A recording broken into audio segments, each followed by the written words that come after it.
तवाधारे मूले सहसमयया लास्यपरया नवात्मानं मन्ये नवरसमहाताण्डवनटम् उभाभ्यामेताभ्यामुदयविधिमुद्दिश्य दयया सनाथाभ्यां जज्ञे जनकजननीमज्जगदिदम्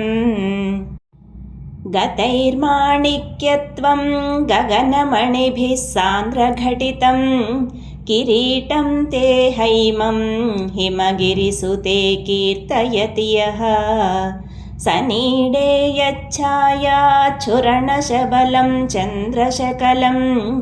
धनुःसौनासीरं किमिति न निबध्नाति धिषणाम् धुनोतु ध्वान्तं नः तुलितदलितेन्दीवरवनं घनस्निग्धश्लक्ष्णं चिकुरनिकुरुम्बं तव शिवे यदीयं सौरभ्यं सहजमुपलब्धुं सुमनसो वसन्त्यस्मिन्मन्ये बलमथनवाटी विटपिनाम् तनोतु क्षेमं नः तव वदनसौन्दर्यलहरी परिवाहस्रोतः सरणिरिव सीमन्तसरणिः वहन्ती सिन्दूरं प्रबलकबरी भारतिमिर द्विषां वृन्दैर्बन्दीकृतमिव नवीनार्ककिरणम् अराळै स्वाभाव्यादलिकलभसश्रीभिरलकैः परीतं ते वक्त्रं परिहसति पङ्केरुहरुचिं दरस्मेरे यस्मिन् दशनरुचिकिञ्जल्करुचिरे सुगन्धौ माद्यन्ति स्मरदहनचक्षुर्मधुलिहः ललाटं लावण्यद्युतिविमलमाभाति तव यद्वितीयं तन्मन्ये मकुटघटितं चन्द्रशकलं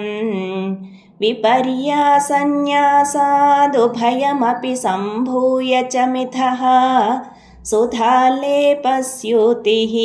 परिणमतिराकाहिमकरः भ्रुवौ भुग्ने किञ्चिद् भुवनभयभङ्गव्यसनिनी त्वदीये नेत्राभ्यां मधुकररुचिभ्यां धृतगुणं धनुर्मन्ये सव्येतरकरगृहीतं रतिपतेः प्रकोष्ठे मुष्टौ च स्थगयति निगूढान्तरमुमे